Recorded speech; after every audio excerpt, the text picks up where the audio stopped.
All right, everybody, welcome. Come on in. Thank you for joining us. Welcome to Just Archive It, a beginner's guide to preserving Black legacy. My name is Parrish. Some of y'all might know me as P. You might have seen me on Pardon Me TV, but today I'm here with Black Bottom Archives as a part of their Black Bottom Black Legacy Festival. And you made it to the last session in the digital series. And so, super excited to have y'all here today. And today, we're going to talk about all of the great things regarding archiving. What a lot of us don't know is that a lot of the things that you're doing day to day puts you into the realm of being an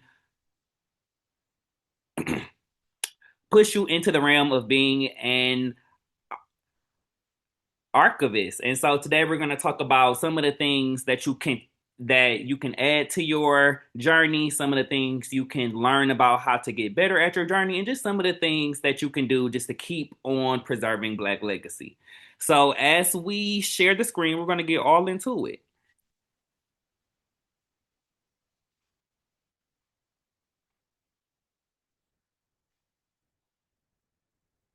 All right. So once again, we are here for Just Archive It, a beginner's guide to preserving Black legacy during the Black Bottom Black Legacy Festival. And our main question today is, what if your camera roll, Instagram feed, or TikTok is already in archive? A lot of us might have already been counting ourselves out because we don't feel like we are doing that work. But after today's session, you will see just how that work that you have been doing is a part of you being an archivists, and today's posts are tomorrow's archive. And so, with that, what are we going to talk about for the next 90 or so minutes? First, we're going to reframe the archive. Like, what counts as an archive? What are you doing currently that push you into the realm of being an archivist, and how we can kind of like reframe our brains around the work that we're doing and kind of like just add some of that value back into the things that we do day to day. From there, we're going to talk about why Black archives matter.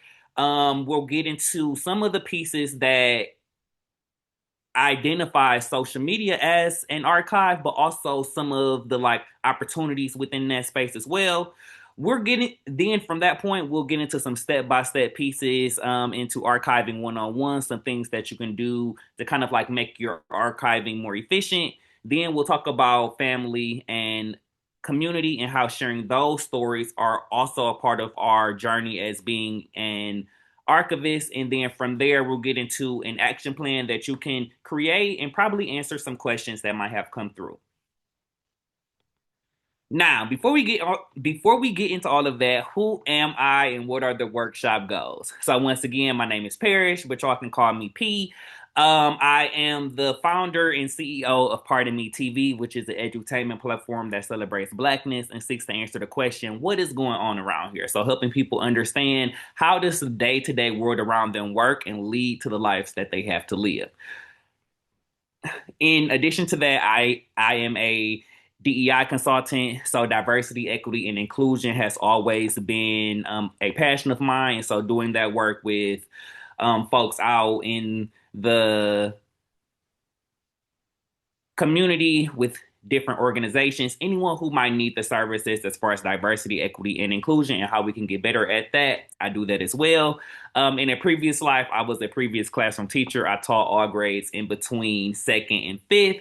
Did that for about 5 years, and then I started to work in the corporate space. And then also, I am an edutainment content creator. So at this point, you probably know hundreds, if not thousands, of content creators. But I like to say that I am an edutainment content creator because one, I'm always here as an educator, but even outside of that, I got to make it entertaining. So that's kind of like a summary of who I am and just seeing like how some of those roles lead together for the work that we're going to be talking about today. So for our workshop goals today, the first goal is we're going to make archiving feel accessible rather than institutional. Next, we're going to connect personal preservation to Black history and collective memory. And then third, we're going to help participants recognize both the archival power and limitation of the platforms that we use. First thing, something that we kind of already talked about, but I want us to ponder on this question. What if your camera roll, Instagram feed, or TikTok account is already an archive. Just think about that. When you hear the word archive, what comes to mind? And if something that comes to mind does not include your camera roll, your Instagram feed, or your TikTok account, ask yourself, why is that? Why don't you consider that an archive compared to the thing that came into your mind when first asked this question? Another thing I want you to think about, what is the oldest photo, video, screenshot, or post you have in your phone, and why have you kept it? Now, this question will give us some insights into the things that are important to us that might inform the archives that we go on to build. So, if I was to ask myself this, what is the oldest photo, video, screenshot, or post you have in your phone, and why have you kept it? I will tell you that my oldest post, screenshot, video, or post that I have in my phone is this post of me. I was in college in a makeshift studio in Drew Hall at Howard University. And this photo is dated February 17th, 2010. So 16 years ago, well, a little bit more than 16 years ago, this is the oldest photo that I have in my phone. And so if the question becomes, why have I kept this? When I look at this photo, and think about the time and space where this photo was taken, thinking about what I was doing at that time, and thinking about how that piece in time is still tied to so many of the things that I'm doing today that will give me my answer. So ultimately, I decided to keep that photo in my photo album for the past 16 years because that is a really core part of who I am. Howard University, Black culture, being in the space of an HBCU is really what shaped me into the person that I am today.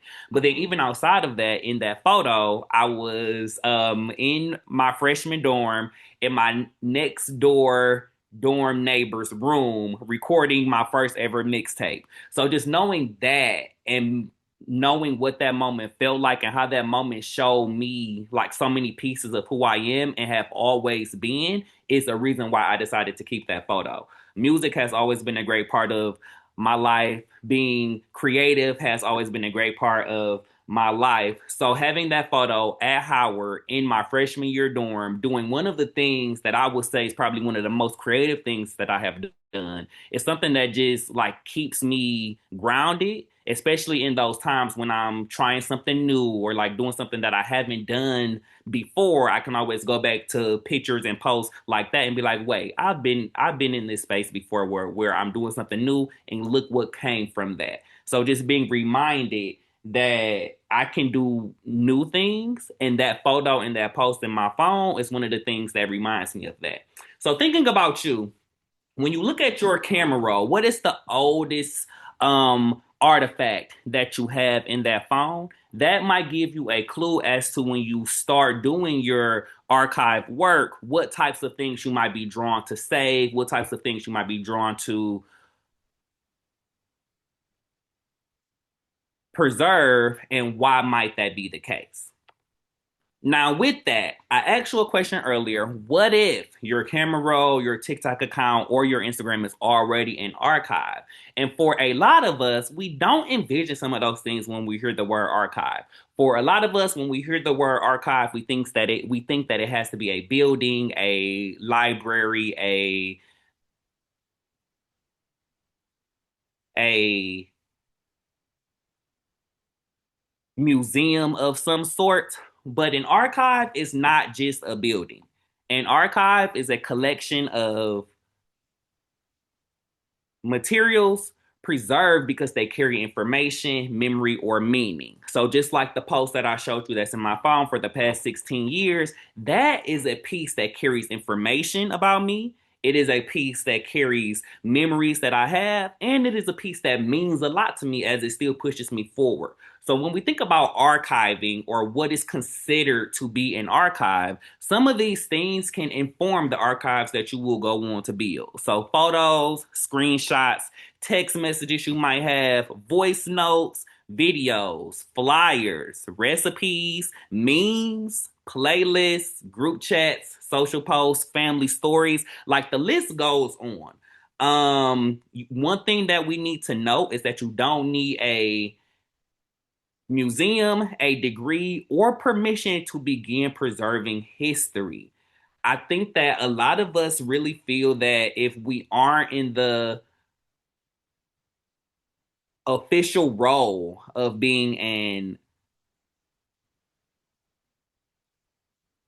archivist, then that means that the work that we're doing isn't meaningful. But I'm here to let you know today that you don't need anything besides the mission to want to preserve your history to be an archivist. Now, with that, why do Black digital archives matter? Now, one of the most important things that we have to keep in mind is that when we think about Black history, historically, Black history has gone undocumented or not documented very well. Black history, we're currently living in a time and place where our own Black history is seemingly being changed right before our eyes. We're living in a time and space where things are being taken down from museum exhibits that have been there for decades, if not centuries. So when we think about why Black digital archives matter, it one matters because it ensures who gets remembered, right? Something that we have to keep in mind is that whoever controls the media controls the mind. And I got that from Beyonce, who I also think is a great black who I also think is a great black archivist. She reminds us that whoever controls the information that we are receiving is ultimately the one who controls our mind. So if we are not in a space to where the things that matter to us as a people are not being archived or preserved, then who is getting remembered? What types of things are getting remembered about that group of people? From there, who tells the story? We also have to keep in mind that whoever is crafting the story being told has the power over what that narrative is saying about that chosen group of people. And so when we are not the ones in the driver's seat, making sure that our stories that matter to us in the most accurate way that they do matter to us are being told in that way, then we are not the ones in the seat of power controlling our own narrative. And yet we are in a situation to where others might be sharing a narrative about us that might not be the one that we want shared, or might not be the most accurate narrative shared about us, our people, or the places where we come from. And then the last piece that tells us why Black digital archives matter is what survives. As we know, through word of mouth, through even playing games as kids, playing telephone, right? Like things often get lost in translation. And so if we're passing things down generation to generation and we're not the ones involved in that passing down of information, what is actually surviving through all of those iterations? And so when we think about who gets remembered, who tells the story, and what survives as those stories are being told, it puts us in a place to understand why Black digital archives matter and why we should be the ones controlling what that situation looks like. And even if we aren't controlling that, being a part of that journey and sharing our stories and our narratives as well. Something to note is that preservation is also a way of us saying that our ordinary lives are historically significant. We do live in a time where people think that history is something of the past. History is being made every single day, and we are a part of that. And if we continue to preserve our stories, we will ensure that our future generations explicitly understand what was happening in these moments and how we as a people continue to grow and thrive. Now, when we think about history, right, I want us all to realize that history is not something that has to be this big, grandiose situation for it to be considered Black history. We are literally making history every single day, from the time we wake up to the people that we interact with, to the places that we go, to the things that we do for work, to the things that we pour out into the earth, right? We're making history, and history is not only the big moments. So when we think about our lives and what we are going to So when we think about our lives and what we're going to preserve, anything is fair game. When we think about our family cookouts, that's showing joy and kinship. When we think about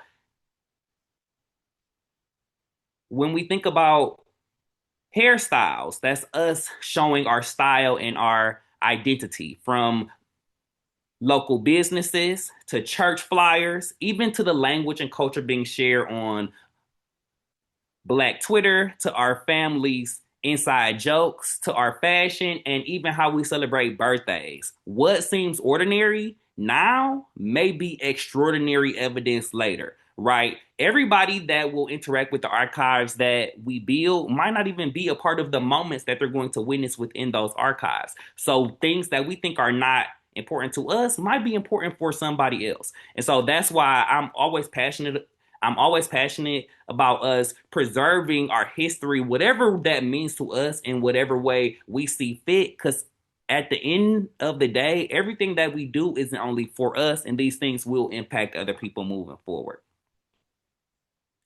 Now, thinking about that, a lot of the work that we are doing or that we currently um engage in but don't consider work is actually us building an archive, whether we're posting on Instagram, posting on Facebook, posting on TikTok.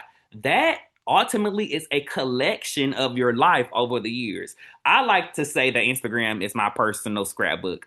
Like, I really use it as my scrapbook. I know other people probably like use it for trends or use it for business, all of those things. But I know for me personally, I can scroll my Instagram and really recall what was happening at certain parts of my life just based upon how my grid is structured, because that's kind of how I post from day to day.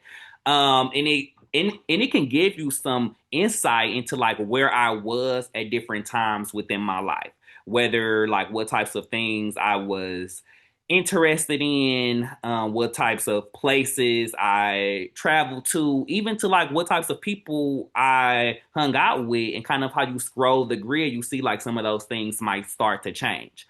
And so, something to keep in mind is that yes, social media can be considered an archive. However, because it isn't something that we own, it's not exactly safe as an archive, right? And so what do I mean by that? So social platforms document our culture in real time. The things that we post give insights into language, fashion, activism, music, humor, politics, everyday life. Literally everything that we interact with can be seen on our social media pages if that's how we use them, right? However, if you are using your social media platforms as an archive, something to keep in mind is that there might come a day where that platform or that profile that you have is no longer there. And so if we are using those spaces as our archive, documenting our own personal history or our own family history, something to keep in mind is that that history can disappear, whether it's because you lost access to the profile that you had from either forgetting your password, or somebody trying to break into your profile, from having a phone that is now broken and then you can't get into that phone to get into those social media platforms, to even having platforms shut down. Like last year, or it might have been 2 years ago now. But whenever the whole case was that TikTok was going to shut down, I know everybody was in a frenzy. But that thing can happen more and more, and then we might get into a situation to where those social media platforms that we've been on for 15 or so years are no longer available. And so what happens when all of our memories, all of our stories, all of our history are on these platforms that are no longer there, right? So something to keep in mind is that if the only copy exists on a social media platform, you don't fully control the archive. Yes, you have those pieces, you are able to see them, other people will be able to see them, but if that's the only place where you are keeping your memories or holding your things that you want to be preserved over the years, there could come a time that you don't have access to those things anymore. So what we want to do is we want to start thinking about how can I create an archive, one that I do share, but also one that I have more control over the years, just in case, we run into some times in the past like we have before, to where I don't have access to those things, but I still have access to those stories,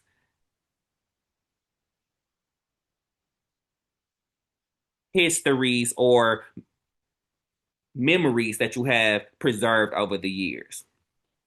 And so, one of the ways to do that is to start transitioning the things that you have on your social media profiles to whatever things that you actually have control over, whether you have an external hard drive, whether you have a laptop, whether you have some type of filing system. Start saving those stories in those spaces in addition to the social media platforms that we are currently using.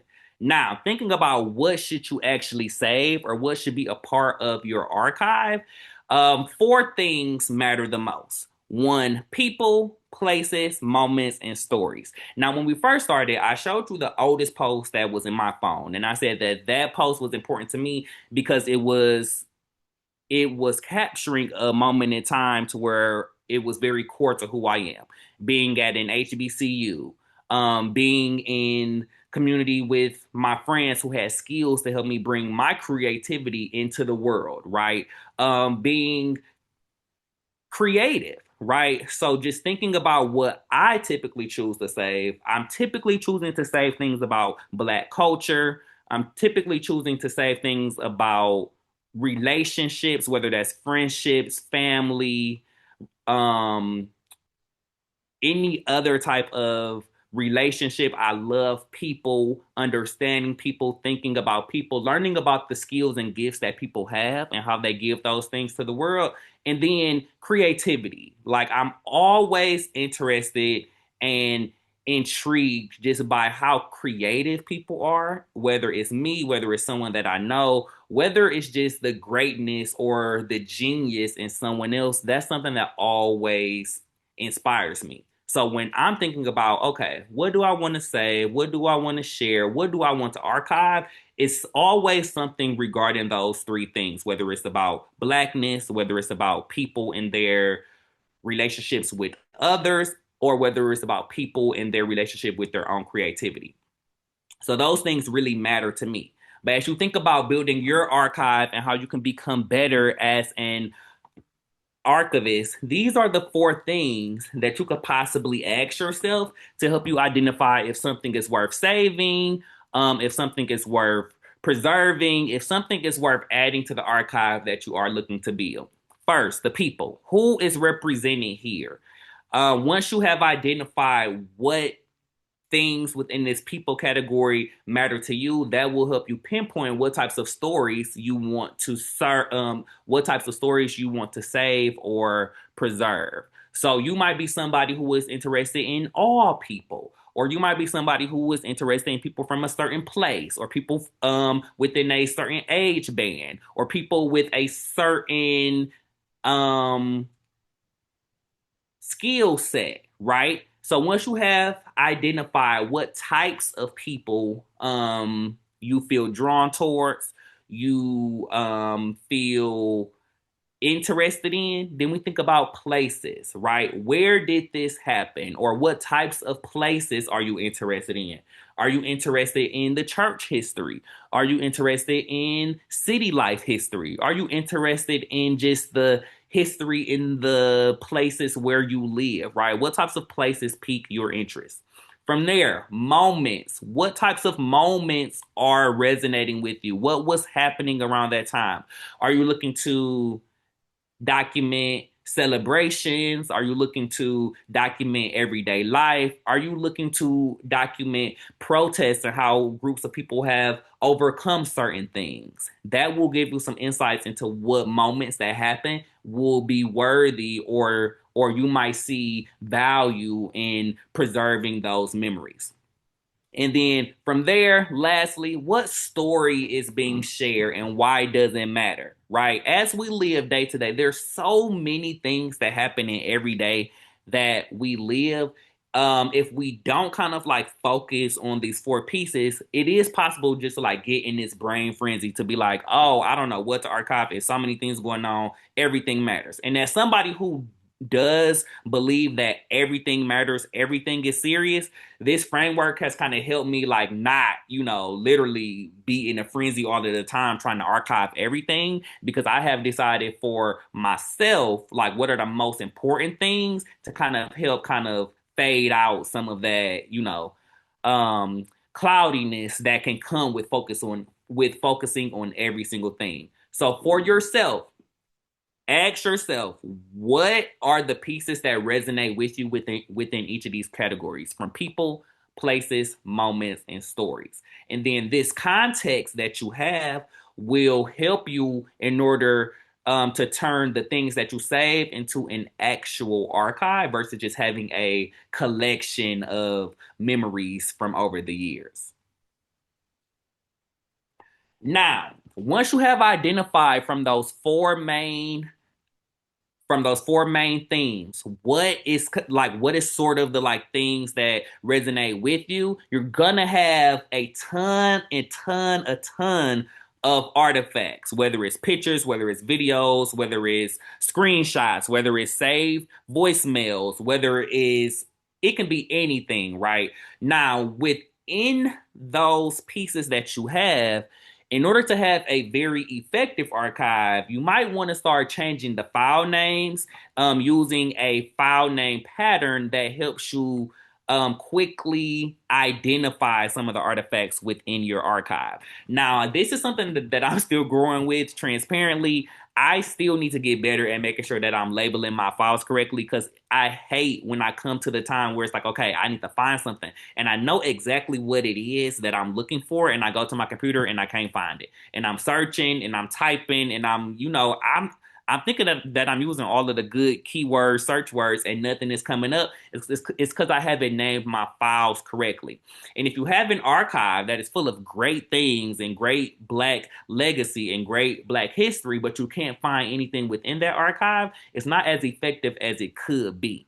And so, something that has helped me kind of name my files correctly and turn my archive from a collection of artifacts to a fully usable and searchable archive has been using this file name pattern. So I start with the year, month, and day. I put an underscore what was the event, underscore person. If I'm talking about a person, I will put the title of the group if I'm talking about a group, and then another underscore, and then the location of where this thing was. So as you can see, instead of having that generic file name, now that file name that I have is very searchable, and I'll be able to find anything from the family reunion that was on Belial in Detroit on August 4th, 2026, versus just having to search through thousands of files to find that thing. Now, future generations will be able to recognize a face that might be in the things that you choose to save, but they might not know the person's name, they might not know the situation or even why that moment mattered. So outside of just ensuring that you have a correct file name to match whatever artifact you are saving, it's very important to kind of add some of that context as to why that is something that you are choosing to save. Now, one of the ways that I have gotten better at just like capturing all of the memories that I have, but also being sure that like I don't run out of space on my phone or don't run out of space on my computer, is like I created this archiving system. And this is something that you all can take and use also, but it's a 5-step system to kind of help you, one, ensure that you are staying grounded into like what are those things that are core to you, but then also you create an archive that is as organized as you need it to be in order for that archive to be as effective for whatever goals you have in place for it. And so, with that, the 5-step beginner archiving system that I have used, excuse me, that I have used, that I have shared with other people to use, and that I have just seen like great success in are these 5 steps. First, you're going to gather. So whatever things you have decided are important to you, whether it's your own personal history, whether it's your family history, whether it's the history of the city that you grew up in, whether it's this history of the high school that you went to, whatever theme or category you are deciding to archive, you're going to gather all of those pieces. So you're going to find out where those pieces live, whether they're in your phone or old phones, whether they're on laptops, whether they're in the cloud, whether they're on social media, whether they're in your email, whether they're just out on the internet. Wherever those pieces are that you are building your archive around, first you're going to gather all of those pieces.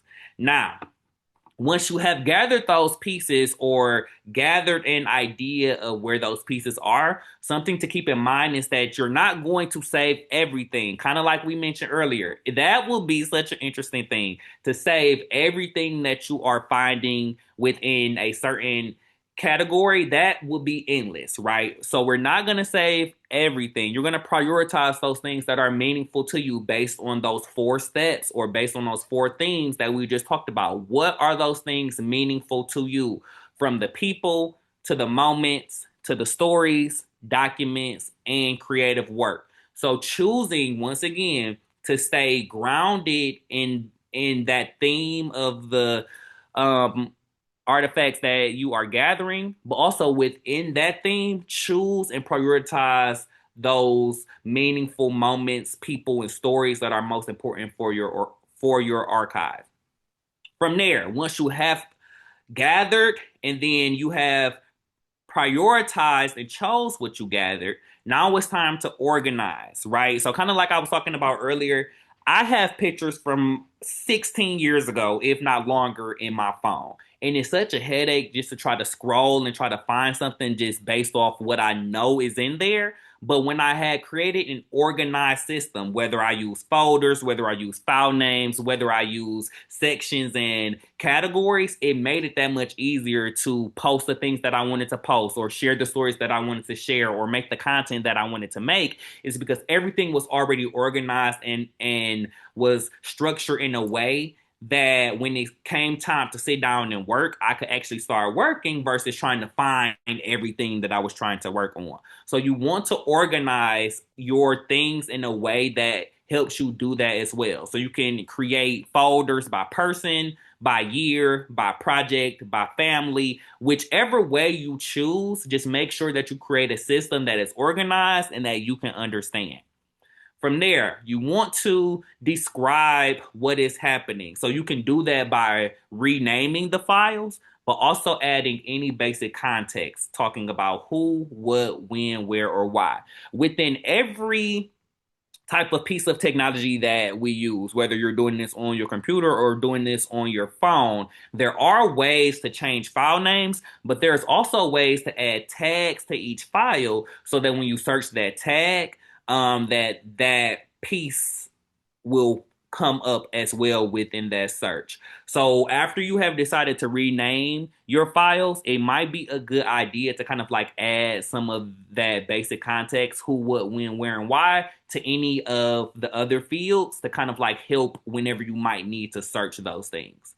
And then last but not least, probably one of the most important things is to back up your archive. You have to keep your file safe, just like how we were talking about earlier. There might come a time when you don't have access to the system that you have been using, you have been locked out of your profile, platforms are sold to somebody else, right? Whatever the case might be, you want to be sure to back up all of your most important files and then keep them in more than one place, just in case, we run into those situations to where you don't have access to that main archive storage place that you were once used to. Now, these are the 5 steps that I have used in the past, as well as that I have seen others be greatly successful at. So choose to follow this if you are in that beginner archiving space.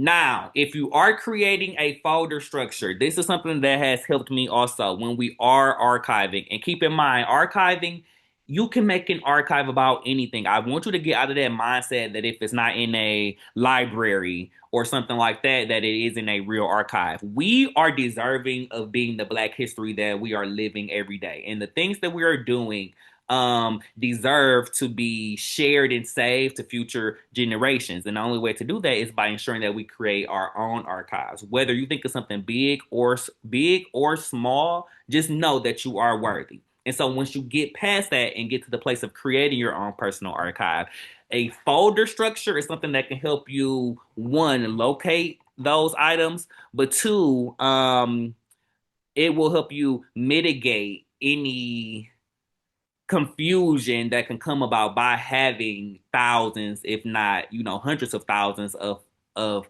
files saved that you are trying to add to your archive.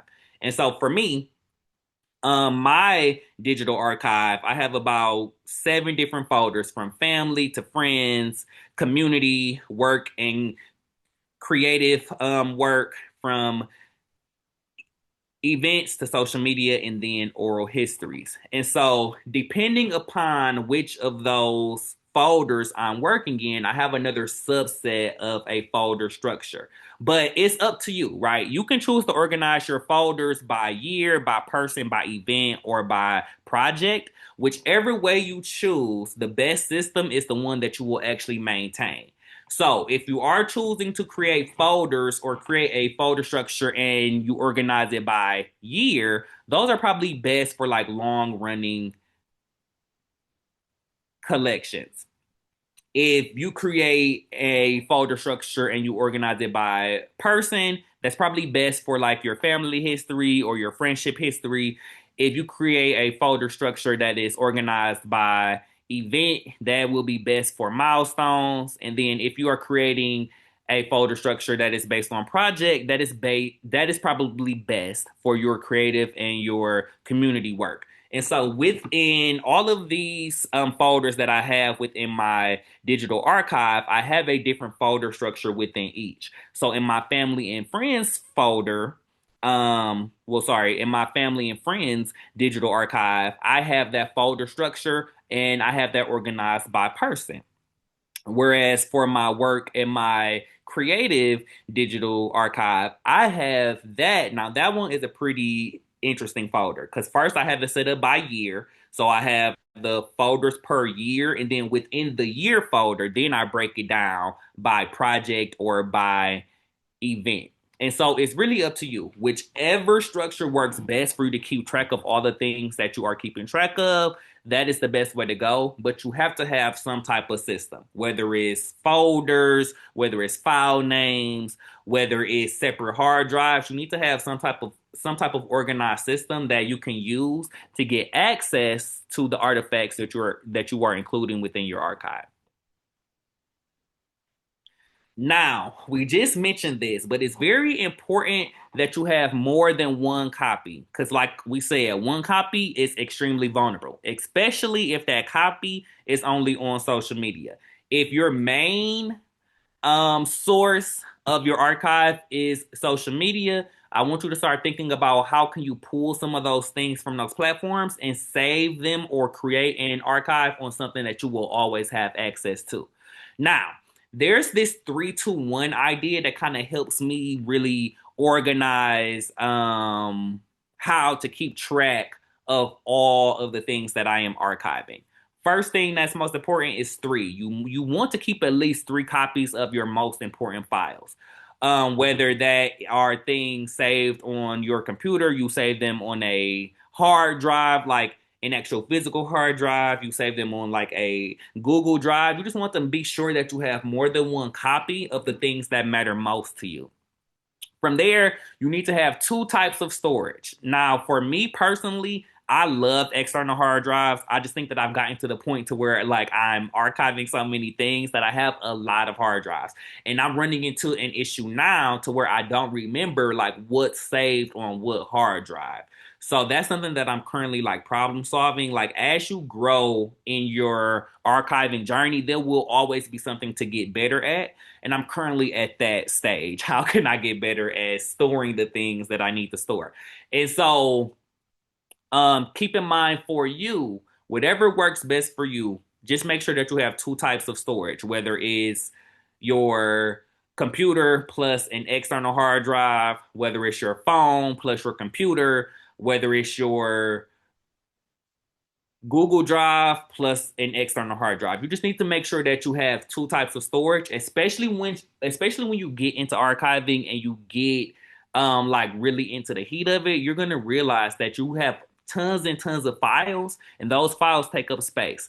And there's nothing worse than like working on a project and getting like the notification that your device is out of storage because now you're like, oh wait, what am I gonna do? So always keep in mind that one, you have more than two types of storage, but even within those more sorry, you have more than one type of storage, you need two types of storage. But even within those two types of storage that you are able to keep in mind what you have stored and where you have those things stored. That's currently something that I'm trying to figure out for myself.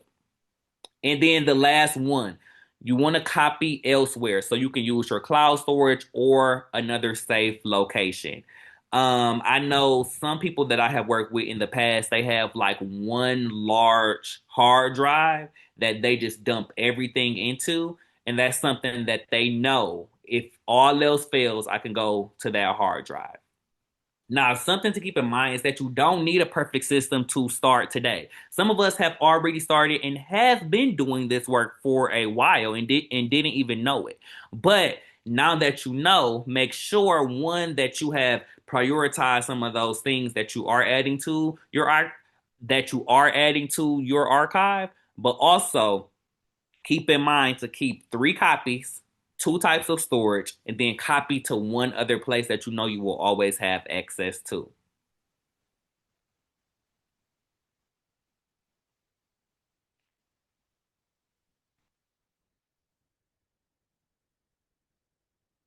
Okay. Now, once you have all of those things kind of already figured out, once you kind of have pinpointed the four themes that are very important to you and like what within those themes are important, and then you have created your five-step archiving system, and then you are ready to go with the types of storage that you might need. Something to also keep in mind within your archiving journey is what is the story attached to the things that you are saving within your archive, right? A picture without context can become a mystery within one generation. So even while saving the artifacts and the histories and the stories that you are saving, it's important to keep some other type of system to help you keep track of these questions that we see on the screen. So who is in this photo? What neighborhood did they grow up in? What music did they listen to? Where was this taken? What family tradition should we remember? What story does nobody ever ask about, right? So, yeah, it might be great to save a photo of a family member that you interviewed from a previous generation. But if there's no context to that photo, how can the people who might interact with your archive know what that photo is even representing, right? Something that I do often, just like on my show that I have, is that like I love to interview people, and I interview my grandmother, just like talk about like her experience being somebody who grew up in the South and then moving to Detroit, and like how all of those things kind of like shaped the life that she had living throughout the civil rights movement and like all of those things. And so being sure to kind of like keep track of some of these questions throughout our conversation so that when I do, share that video, like people will be able to see like this is more than just me just having a conversation with my grandmother, but this is me uncovering the history of our family and sharing that history with future generations. And so, if you haven't done something like that already, I do challenge you. As you can see on the screen, you have 30 days, and I'm challenging you. You can even start your archive with this if you haven't already. Record one conversation with an elder, a relative, a neighbor, or a community member. Just record that conversation. You don't even have to do anything with it, but this can kind of start your skill set or kind of aid your skill set that you're currently using during your archiving work, and then kind of just add some more value to the archives that you are building. Now, within the folder structure system that you are creating for your archive, something to keep or something that might help depending upon like which, like step of the journey you're in within your archiving journey. But something that might help you keep up with all of the context that was in the artifacts that you are saving is creating a spreadsheet that kind of lays out some of the basic information for each piece within your archive. So something that I've used in the past is that I do have a spreadsheet that has the categories of date, people, location, description, and why it matters. And just to be transparent with y'all again, this is also something that I'm getting better at. I'm not perfect at any of these things, but all of these things do aid in me being able to have an archive, one that I can share with the world, also share with my families. So if you do get to this step and think that it is beneficial, I think creating a spreadsheet that has these categories laid out for each piece that you have prioritized as important for your archive will just make your archiving journey just that much easier when it comes time to find artifacts, share stories, just making sure that you have it all laid out. And so within that spreadsheet, you don't have to be too extremely detailed. It should just only be something that will be one, something that you will keep up with. That's one of the most important things. And but then two, something that will aid in you just being more efficient within your archiving journey. And so I keep it very, very simple within my spreadsheet. Date, I just simply put the date. People, I might list two or three people who might be involved. Something that I know will be something that always comes to mind so that when I think to search or something, I know that I'm searching for that thing that I already placed there. For location, just simply put the location.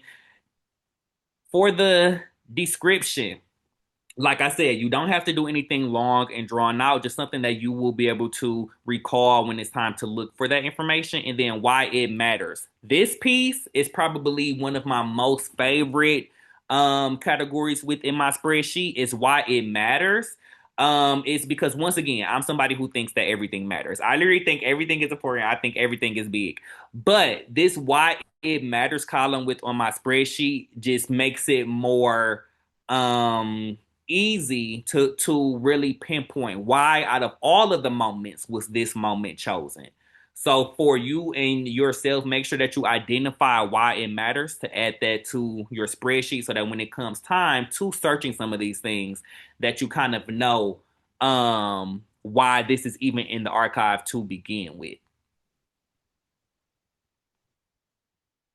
Now, this is something big, right? Preserving does not mean publishing. And I know we live in a social media age. We live in a surveillance state. It's literally cameras everywhere. People are being filmed that don't even know that they're being filmed, right? But when we are creating our own archives and being intentional about the stories that we are saving and sharing, what I want you all to know, and like this is something that grinds my gears about social media today, is that everything is not supposed to be public. Everything does not need to be public. That does not mean that everything does not deserve to be that does not mean that everything does not deserve to be saved within your archive. That just means that some things you keep for yourself versus things that you share with the public, right? And so when we are thinking about the archives that we're building, especially the archives that might be personal to us, especially the archives that might be about our family's history and our family's journey and our family stories, right? Think about if that's something that should be public, if that's something that should be only for a certain group of people, or if that's something that should be private altogether. And I know for me, something that helps me identify like what I want to share versus what I don't want to share, is really if it's something that is public, safe to share openly, something that is family only, meaning that only a certain group of people should be seeing this information, or whether something is private to keep restricted. And so for me, things that I typically share publicly are like one, things that are either already public, things that I believe will help someone else out there in the world, things that are a part of my creative work and my creative library, things that will just like help the world get better at getting better, right? Those are things that I typically share publicly. Now, things that I say for certain groups of people, whether it's my family group, whether it's my friend group, whether it's my um other groups that I might interact with, it really depends on what is included within those stories or photographs or videos that I am sharing, and if any of the information is sensitive to those groups. Now, I talk about my family a lot, or not my family, but like my experience being in the family that I'm in a lot online, right? But there are still some things that I have never shared online because those are just things that probably shouldn't be shared. Like, what is the benefit of me sharing that versus sharing the actual lesson from the thing that I learned, right? And so, kind of like having those conversations with myself helped me identify if that's something that I need to go into complete detail on versus just something that I just need to give the lesson that was learned. And so when I think about things that I keep private are some of those things that are still considered harmful or things that people haven't really healed from yet. Things that I keep private would, of course, be like legal information, medical information, any like stories that were shared in confidence. I tend to keep those things private. Now, something that I do want to know is like this framework came through trial and error, right? I definitely used to be one of those people. It's like, well, this is my life, so I can talk about it anywhere that I want to talk about it. And then I started to do that, and I realized like it was having an outcome that I didn't really want to happen. Whether it's me sharing something that, even though it was a part of my life, I share some personal information about somebody else just because they were involved in that story also, and that's not fair to them. Or it could have been a situation to where I share something a part of my life prematurely. Time goes on, I'm not in that space anymore, but now it's this whole like narrative out there that that was something that I've done or something that like I was okay with at a certain point in time. Whereas if I would have stopped and thought about like, okay, what deserves to be shared, what type of like legacy am I leaving by sharing this, some of those things wouldn't have happened. And so through trial and error, I kind of like came up with this three-step framework to help me identify if it's something that I need to share publicly, something that I need to share with a certain group of people, or something that just needs to stay private until whatever thing is learned from that, and then you can transform it into one of the other two, whether it's something you can share with a certain group or something to be shared publicly. The things to keep in mind, and this is something that I have fallen victim to also, especially just living in the world that we live in where everything is filmed. Some people might feel like that, you might not need to ask for permission before taking a picture of something or recording something or videoing something. But always, always, always ask before you record, think before you share, and preserve the context without violating trust. That's probably one of the biggest things in all of the archiving work that you are going to do, that you have already done, and that you will continue to do in the future. Always, always, always be sure to preserve the context without violating trust. And that's probably one of the hardest, well, not hardest things to do, but that's probably one of the most important things to keep in mind. We don't want to violate trust with any of the people or the stories or the places and things that we're sharing in our archive, because clearly it's in our archive because it was important to us. So just make sure that we do things in a way that will allow that trust to maintain. Now, all right. Now, when you build your personal archiving plan, this is the plan to help you identify what steps you need to take in order to, one, kind of transition from the space where you might be and just having a full collection of just random artifacts to creating a more usable, searchable, efficient archive. These are the four steps that can help you kind of create that personal archiving plan. So the first step, what? What is one collection you want to preserve? Think about that topic or that thing or that person or that place or that event that is very important to you, something that you're interested in, something that is resonating with you. That might be the what, or that might be the one collection that you want to preserve. Two, identify where does it currently live. Is it something that's currently living online? Is it something that is currently living in hardcover books? Is it something that is currently living within the head of an older relative? Where does this information live? Where do you need to go to gather this information in order to add it to your archive? What format is that information in? What do you need to do to gather that? That's going to be your second step. Identify where does that information currently live. Number three, what risk is involved? What could cause you to lose it? So, what is the risk involved with the information that you're going to gather? What is the risk? If this information solely lives on TikTok, is it a risk that TikTok might be sold again and then the app isn't the same? What if the information only lives in the head of an older relative? Is there a risk that you will still have access to that person when you need it? Start thinking about what can cause you to lose the information depending upon where it is and what is the thing that is most important for you to preserve. And then once you have kind of those first three steps figured out, the fourth step is what can you do to start action on the archive that you're trying to build? That's your first step. What could you do? Could you identify where the information is? Do you still need to take time to think to yourself what is most important for you? Do have you identified whatever risk is involved? What is the first step that you can do to kind of help you start to transition whatever collection of things you might have and turn that into a usable, searchable archive? Now, some examples that you can do, I have them listed down at the bottom. There is an option to download, excuse me, there is an option to download your Instagram data.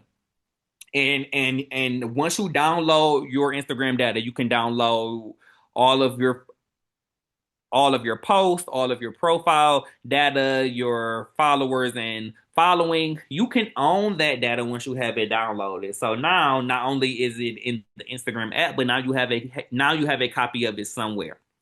Something else you can do as your first step, label 25 photos.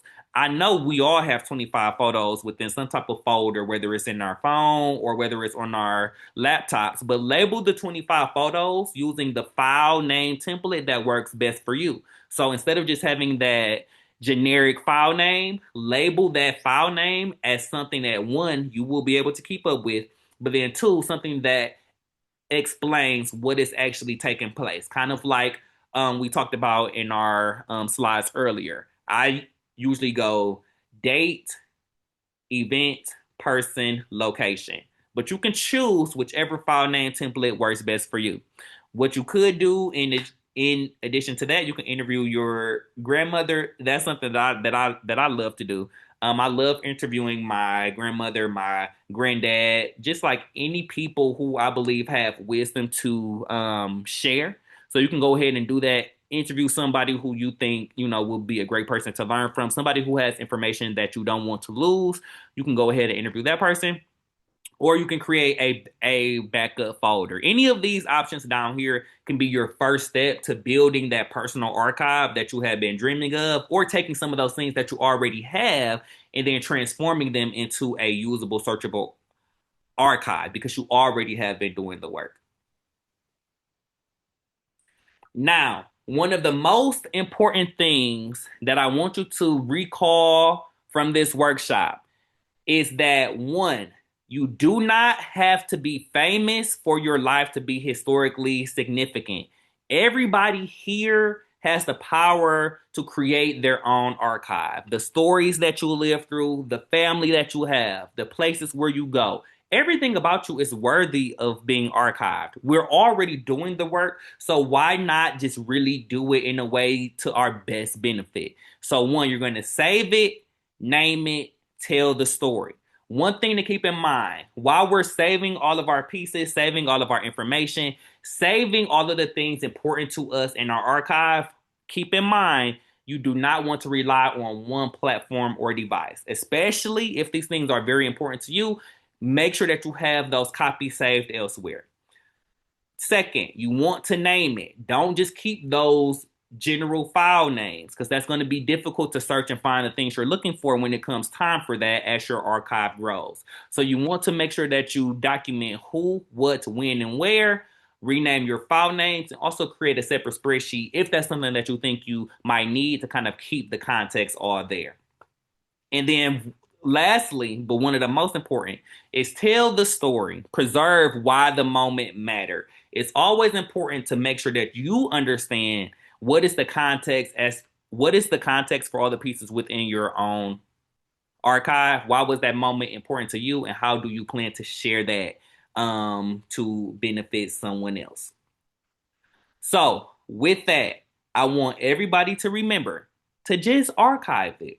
You're already doing it, you're already doing the work. Just add a little bit more steps, and you will have a fully functional, usable, searchable archive that you can use to share your history, your family's history, and all of the Black legacy that you have encountered throughout your time here. If anybody has any questions around this, any thoughts, or anything that you want to consider moving forward, feel free to find me on Instagram. I am at pardonme.tv. You can find me on LinkedIn, Parish Harcel, Facebook, Parish Harcel. Anyway, you find me, Parish, Pardon Me TV, and we can continue to talk about how we can just archive it and become better archivists. So thank you, everyone.